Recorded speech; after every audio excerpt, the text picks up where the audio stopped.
It's a long holiday weekend of campaigning for former President Donald Trump. And today, he's hitting the gas pedal, courting voters and speed racers at the Coca-Cola 600. Are you going to win North Carolina? You believe so? A big NASCAR contest in a key battleground state, North Carolina.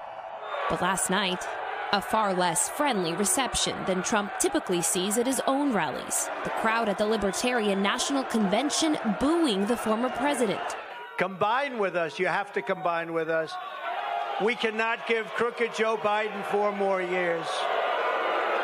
In 2016, Trump was able to reach voters outside traditional party lines. But this year, the Libertarian Party should nominate Trump for President of the United States. Whoa. Maybe you don't want to win. Maybe you don't want to win. Libertarian voters seem hesitant to support the former president.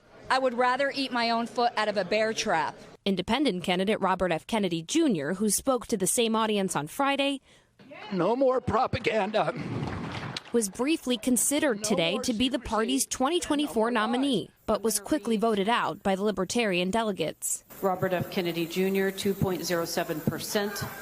It hasn't stopped RFK, Trump, or even President Biden from trying to make inroads with third-party voters.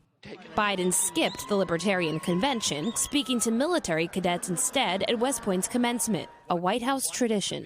Nothing is guaranteed about our democracy in America. Every generation has an obligation to defend it.